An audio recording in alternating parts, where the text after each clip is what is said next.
गुरुग्राम की चमचमाती सड़कों पर एक बार फिर सनसनी फैल गई है। मशहूर हरियाणवी और बॉलीवुड सिंगर फाजिल पुरिया की जान लेने की साजिश को हरियाणा पुलिस ने नाकाम कर दिया है। 27 अगस्त 2025 की सुबह गुरुग्राम के वजीरपुर इलाके में पुलिस और बदमाशों के बीच हुई ताबड़तोड़ मुठभेड़ में 5 शार्प शूटर्स को धर दबोचा गया। 4 बदमाशों के पैरों में गोली लगी और एक को बिना चोट के पकड़ा गया।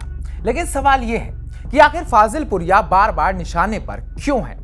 क्या इसके पीछे कुख्यात लॉरेंस बिश्नोई गैंग का हाथ है या पुराने दोस्तों के साथ पैसों का हिसाब किताब? आइए थ्रिलर कहानी को आसान भाषा में समझते हैं। आखिर फाजिल पुरिया पर बार बार हमला क्यों होता है? नमस्कार, मैं उत्कर्ष प्रताप सिंह और आप देख रहे हैं TV9 भारतवर्ष। सुबह का वक्त था जब हरियाणा पुलिस की स्पेशल टास्क फोर्स और क्राइम ब्रांच को गुप्त सूचना मिली कि 5 शार्प शूटर्स गुरुग्राम में फाजिल पुरिया की हत्या की साजिश रच रहे हैं। ये बदमाश विनोद उर्फ पहलवान, पदम उर्फ राजा, आशीष उर्फ आशु, गौतम उर्फ गोगी और शुभम उर्फ काला हरियाणा के झज्जर और सोनीपत के रहने वाले थे।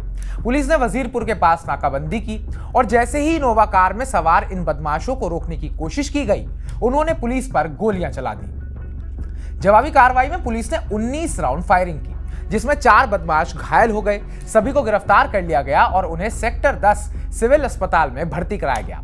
पुलिस के मुताबिक ये शूटर विदेश में बैठे गैंगस्टरों दीपक नांदल और रोहित सिरधानिया के इशारे पर काम कर रहे थे।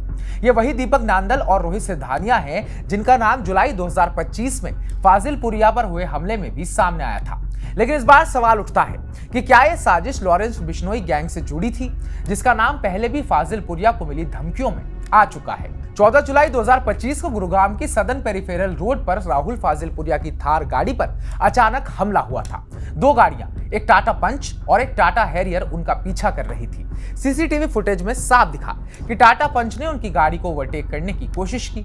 राहुल को पहले लगा कि कोई फैन उनकी गाड़ी रोकना चाहता है, लेकिन अचानक 2 नकाबपोश शख्स कार से उतरे और उनकी थार पर गोलियां बरसाने लगे। फाजिल पुरिया ने अपनी सूझबूझ से गाड़ी को रिवर्स में भगाया और अपनी जान बचा ली। एक गोली सड़क किनारे रेलिंग में जाकर लगी, लेकिन फाजिल पुरिया को खरोच नहीं आई। पुलिस ने इस मामले में इस्तेमाल हुई टाटा पंच कार को बिलासपुर से बरामद किया, जो सोनीपत के एक शख्स से किराए पर ली गई थी। जांच में एक आरोपी विशाल को सोनीपत के जाज्जल गांव से गिरफ्तार किया गया।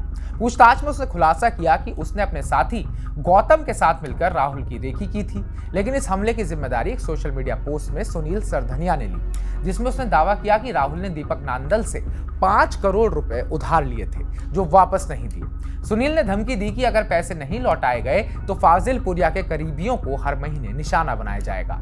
दीपक नांदल और रोहित सिरधानिया का नाम दोनों हमलों में बार बार सामने आ रहा है। दीपक नांदल हरियाणवी म्यूजिक इंडस्ट्री में म्यूजिक प्रोड्यूसर और रैपर के तौर पर फाजिल पुरिया के साथ काम कर चुका है। फाजिल पुरिया ने खुद बताया कि दीपक उनके साथ हिसाब किताब रखता था, लेकिन गलत संगति के कारण उन्होंने 3-4 साल पहले उससे दूरी बना ली।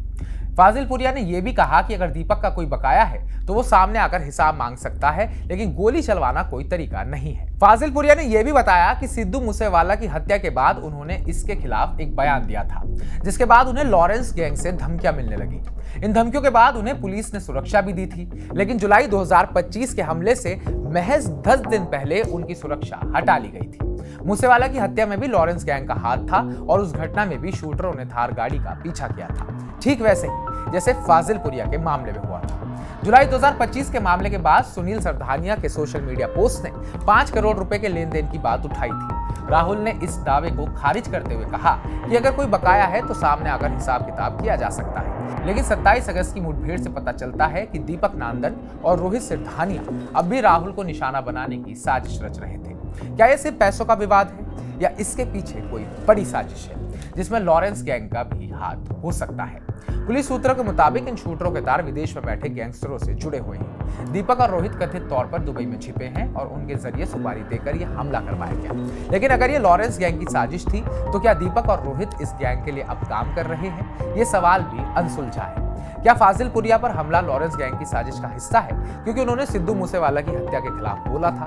दीपक और रोहित का रोल भी यहाँ पर देखने वाला है, क्योंकि दीपक नांदल और रोहित सिरधानिया सिर्फ पैसों के विवाद के कारण राहुल को निशाना बना रहे हैं, या लॉरेंस गैंग के लिए अब वो दोनों काम करने लगे हैं और सिद्धू मूसेवाला विवाद के लिए उससे बदला लेने के लिए अब फायरिंग की जा रही है। तो आपको क्या लगता है, क्या यहाँ पैसों का लेन देन का विवाद फाजिल पुरिया की गले की फांस बन गया है, या फिर फाजिल पुरिया अब लॉरेंस बिश्नोई के रडार पर आ चुके हैं? कमेंट बॉक्स में कमेंट कर अपनी राय जरूर दर्ज कराइएगा।